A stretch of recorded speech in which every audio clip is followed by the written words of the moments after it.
told y'all I would make a video. It's kind of windy out here, so I hope it's working out. My batteries are behind this panel. I told y'all I was gonna make a video when I fix the inverter, okay? So we're gonna pull this thing open, and then I'm gonna let y'all see. Those are the air tanks right there. Of course, those are batteries. Okay. That red wire is a positive terminal for my inverter. This one is the negative terminal for my inverter. When I found out that the inverter did not have power, I went under here. Okay, that is a fusible link, and it'll snap in case it gets overpowered or something. And it was actually turned the wrong way. I had to take that off, turn it around so I could see it. It's working good. So the problem wasn't on the power side, it was on the negative side. And as it turns out, this cable right here, I connected it. That cable was laying on the side over here, just laying down. So whenever they checked the batteries in the Houston terminal, the guy just forgot to hook that negative cable back up. So I hooked it up, and no harm, no foul. I mean, I got an opportunity to walk into the Chicka Chaka Waka, the Waka Chaka Laka, whatever the shit name of that, whatever the name of that little truck stop thing that I went to. Hey, I told y'all before, don't be using my fingerprints when I you know, see my shit. Trying to get me some, you know, identity theft and shit.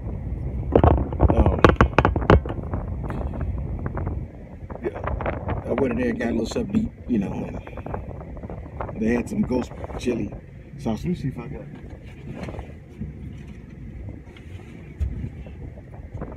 it. See that? See that? Chukawaka Ta. That's the name of that place right there. That's why I stopped. And I got some ghost chili salsa. Okay, so I'll find some good use to that. So after they jumped my truck off, and when they jumped my truck this morning, I woke up at 3 o'clock, and I still had like almost 3.5 hours or so before I could start running again. Because yesterday we ran all our shit. We ran that so much down to, I had about 15 minutes when I stopped. Ran the shit out of it. But we had a lot to cover, and I wanted to get this load dropped off early because it's Saturday, and I wanted to try to avoid what's happening right now, and that's my bad because you know, I'm just driving and daydreaming and shit, and you know, keep a lot of shit on my mind while I'm driving. I'm thinking about shit, you know, how to do things better, and the next phase, which is maybe becoming a mentor. There's some things that I want to accomplish, and I need to get it done before I take my first student.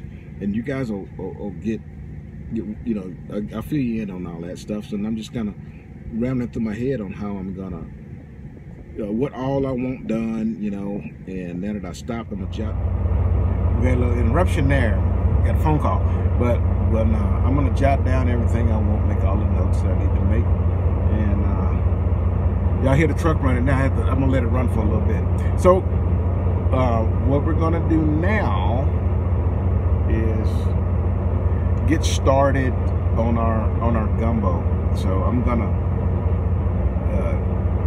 start the vegetables and the chicken and all that stuff, and let's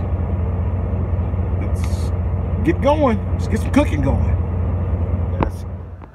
This is some of what I'm going to put in the gumbo. Okay, so what I'm going to do is chop the vegetables up, and I got another onion and maybe 8 or so jalapenos. Okay, but the first thing we're going to do is prepare the chicken. We're going to put some Tony Chachere's. We're going to rinse the chicken off, and then we're going to lay down a sheet of aluminum foil, put the chicken on the foil, then lay another aluminum foil over the top of it and roll up the ends, kind of make like a pocket. And then we're going to put it in our oven, and we're going to let the chicken cook while I'm chopping up the vegetables. I don't want the chicken to cook all the way, only about halfway, maybe a little less than halfway, because it's going to cook the rest of it. It's going to cook in the gumbo, okay, once I put everything in.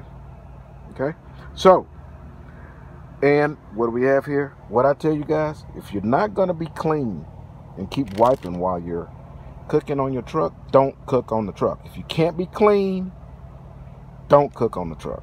Okay, so when I get back with you, I'll have the chicken ready to go in the oven, and I'll have the vegetables chopped up.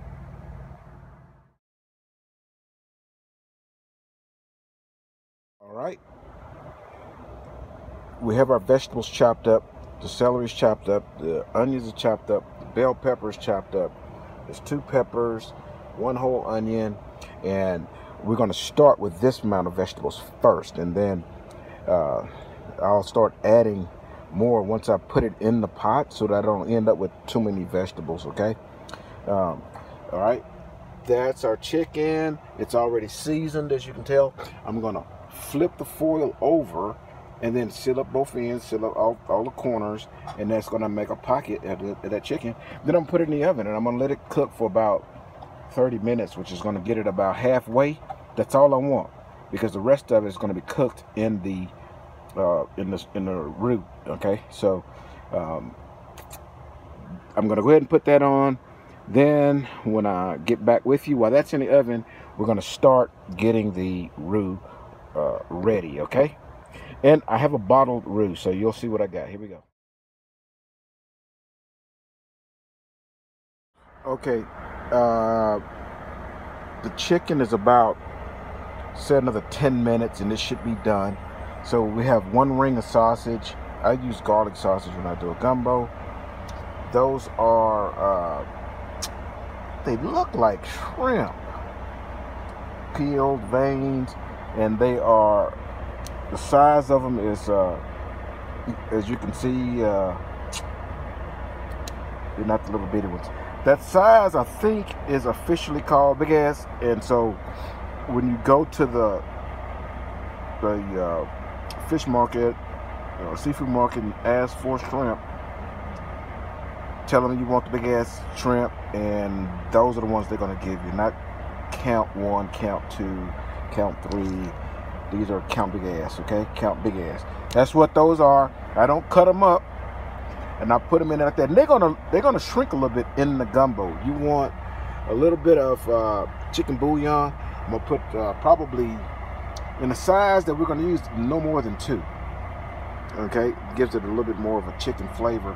You're gonna have chicken in it, and I'm gonna use the juice off of the chicken after I get it out of there.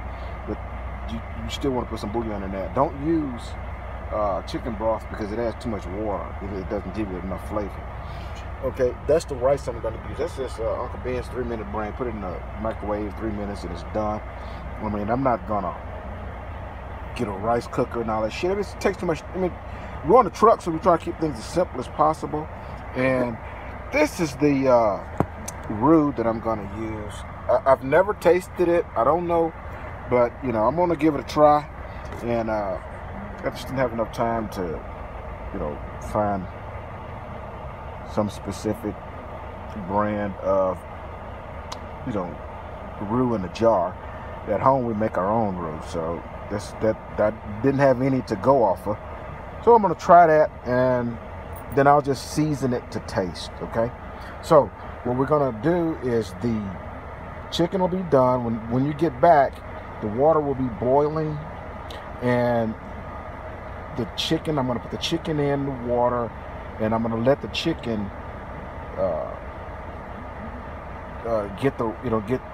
when you put the chicken in there in the water, you know, the temperature will come down some. So once the temperature comes back up, I'm going to put the vegetables in there, and once the vegetable starts getting tender, we'll go to the next spot. So when we come back, I would have already I had the water boiling and the chicken is in there and the vegetables are about to go in, okay? So our gumbo is boiling now. So what we have inside is, let me see if I can, you see there's the chicken and the vegetables are in there. And what I'm waiting for now is for the chicken to completely get done. Okay, I'll know it because the skin on the chicken will be pulled back and it's not there yet, but it's looking really good. It smells really good. And once the chicken once I see that skin beginning to pull back, I'll go ahead and put the sausage in there, and then the sausage can cook while the chicken is completing. So I'm thinking this process is gonna take about 30 minutes, and the vegetables will also, the peppers and the onions and everything, they'll begin to get, good and soft like gumbo's supposed to be. So I'll check back after about 30 minutes or after the chicken is done, and I'll put the sausage in.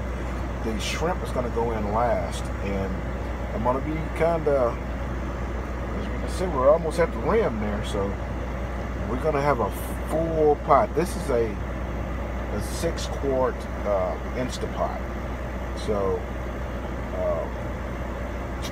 it's going to be a lot of stuff in there, but let me get the stirring, and 30 minutes pass by, should be enough to get the chicken done. We'll check back. Everybody, it's been about an hour, okay, and as you can see, the everything's in there now. So the sausage is in there, the vegetables have softened. As you can see, the vegetables are softened, and the chicken, I'm gonna try to well, I hope you can see how that's mushing. The chicken is done. I'm holding the phone, obviously. So okay, so now it's time to add our shrimp. So let's add our shrimp in there. As you can see, I don't break them up. Whole shrimp. I like it that way.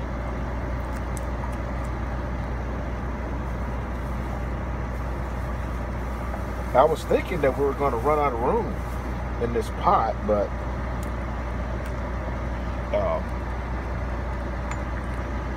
we're still doing pretty good. We just stir it a little bit, and now we add the rest of our shrimp. We have more, and this is only 1 pound of shrimp.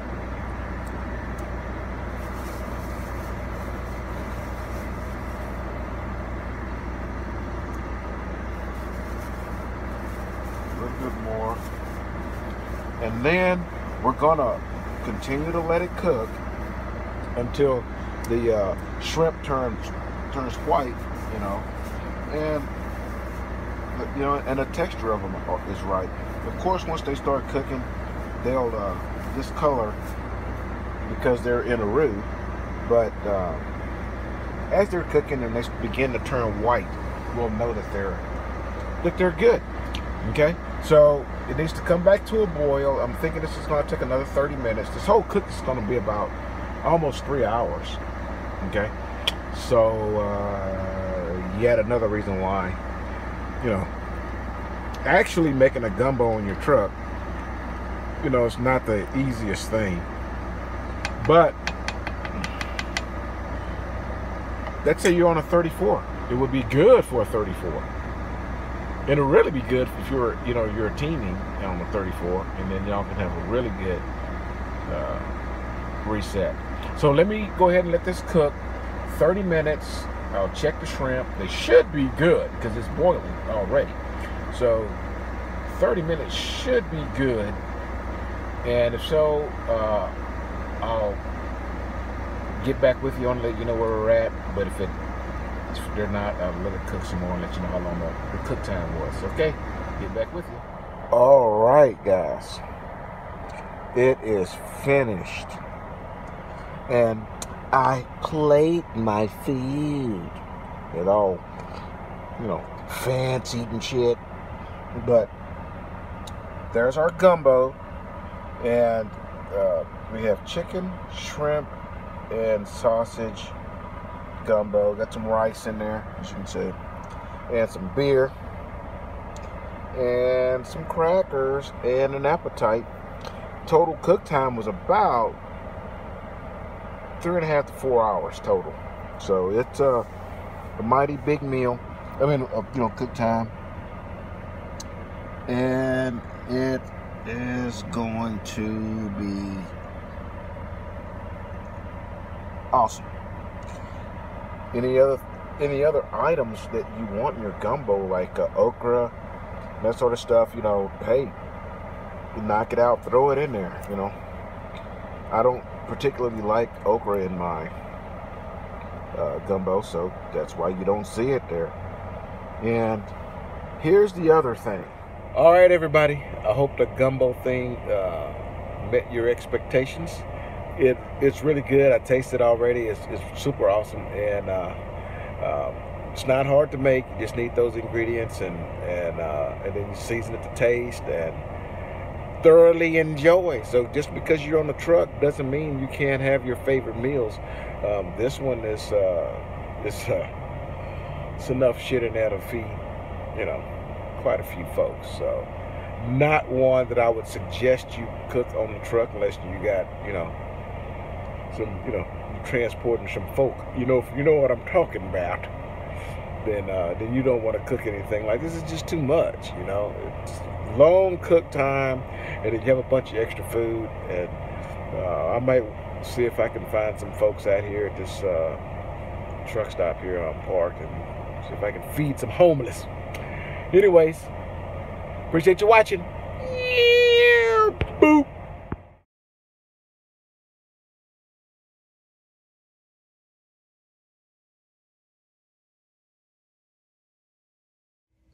Hey everybody, 50 Plus here. What do I do when my recruiter won't return my calls?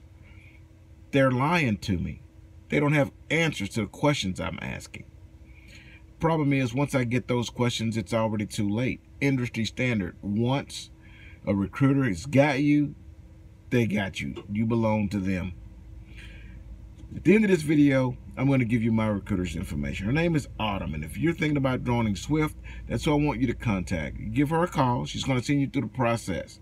Eventually, you're going to wind up on a mentor's truck. When you get in that truck, you're going to be in that truck for 200 hours. For 200 hours, I want your phone in the bunk. If you're willing to do that, I'm going to send you a Blue Pirate headset.